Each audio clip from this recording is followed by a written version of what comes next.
बिस्मिल्लाहिर्रहमानिर्रहीम। हज़रत आयशा रज़ियल्लाहु ताला अन्हा की अहादीस और उनका इल्मी ज़ौक़। हज़रत आयशा रज़ियल्लाहु ताला अन्हा 6 साल की उम्र में हुज़ूर अक़रम सल्लल्लाहु अलैहि वसल्लम के निकाह में आई।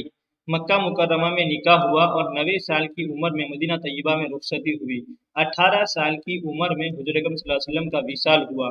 18 साल की उम्र ही क्या होती है जिसमें इस कद्र दीनी मसाइल और नबी अकरम सल्लल्लाहु अलैहि वसल्लम के इरशादात और अफ़आल उनसे नकल किए जाते हैं कि हद नहीं। मसरूक रहमतुल्लाह अलैह कहते हैं कि बड़े बड़े सहाबा को मैंने देखा कि हज़रत आयशा रज़ियल्लाहु ताला अन्हा से मसाइल दरियाफ्त करते थे। अता रहमतुल्लाह अलैह कहते हैं कि मर्दों से ज़्यादा मसाइल से वाकिफ़ और आलिम थी।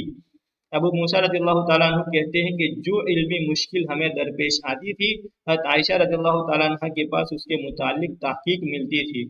2210 हदीसें कुतुब हदीस में उनकी मिलती हैं।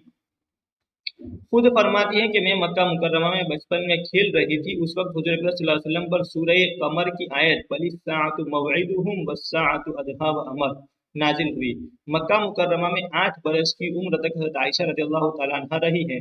इस कम उम्री में इस आयत के नाजिल होने की खबर होना और फिर उसका याद भी रखना दीन के साथ खासी लगाव से हो सकता है, वरना 8 बरस की उम्र ही क्या होती है। एक और मुख्तसर वाक़या लिख रहे हैं। उमर रज़ियल्लाहु ताला अन्हु का शौक़ जिहाद। हज़रत उमर रज़ियल्लाहु ताला अन्हु आबिउल्लाह के गुलाम और कम उम्र बच्चे थे। जिहाद में शिरकत का शौक़ उस वक्त हर बड़े छोटे की जान था। खैबर की लड़ाई में शिरकत की ख्वाहिश की। उनके सरदारों ने भी हुज़ूर अक़रम सल्लल्लाहु अलैहि वसल्लम की बारगाह में सिफारिश की कि इजाज़त फरमा दी जाए। चुनांचे हुज़ूर अक़रम सल्लल्लाहु अलैहि वसल्लम ने इजाज़त फरमा दी और एक तलवार मरहमत फरमाई जो गले में लटका ली, मगर तलवार बड़ी थी और कद छोटा था, इसलिए वो जमीन पर घिसटती जाती थी। इसी हाल में खैबर की लड़ाई में शिरकत की। चूंकि बच्चे भी थे और गुलाम भी, इसलिए गनीमत का पूरा हिस्सा तो मिला नहीं, अलबत्ता बतौर अता के कुछ सामान हिस्से में आया। फायदा, इन जैसे हजरात को यह भी मालूम था कि गनीमत में हमारा पूरा हिस्सा भी नहीं, उसके बावजूद फिर ये शौक के दूसरे हजरात से सिफारिशें कराई जाती थी। उसकी वजह दीनी जज्बा और अल्लाह ताला और उसके सच्चे रसूल सल्लल्लाहु अलैहि वसल्लम की वादों पर इत्मीनान के सिवा और क्या हो सकती है।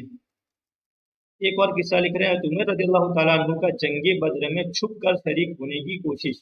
हज़रत उमर इब्न अबी वक्कास रज़ियल्लाहु ताला अन्हु एक नौउम्र सहाबी हैं, शुरू ही में मुसलमान हो गए थे।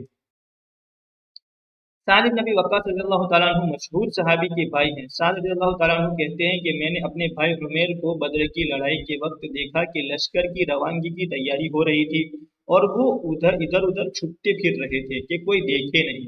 मुझे ये बात देखकर ताज्जुब हुआ। मैंने उनसे पूछा कि क्या हुआ, छुपते क्यों फिर रहे हो। कहने लगे कि मुझे ये डर है कि कहीं हुज़ूर अक़रम सल्लल्लाहु अलैहि वसल्लम मुझे न देख लें और बच्चा समझकर जाने की मुमानअत कर दें कि फिर न जा सकूंगा, और मुझे तमन्ना है कि लड़ाई में ज़रूर शरीक हूँ। क्या बाइद है कि अल्लाह ताला मुझे भी किसी तरह शहादत नसीब फरमाए। आखिर जब लश्कर पेश हुआ तो जो खतरा था वो पेश आया और हुज़ूर अक़रम सल्लल्लाहु अलैहि वसल्लम ने उनके कम उम्र होने की वजह से इनकार फरमा दिया और जो खतरा सामने था वो सामने आ गया, मगर शौक का गलबा था, तहम्मुल न कर सके और रोने लगे। हुज़ूर अक़रम सल्लल्लाहु अलैहि वसल्लम को शौक का और रोने का हाल मालूम हुआ तो इजाज़त फरमा दी।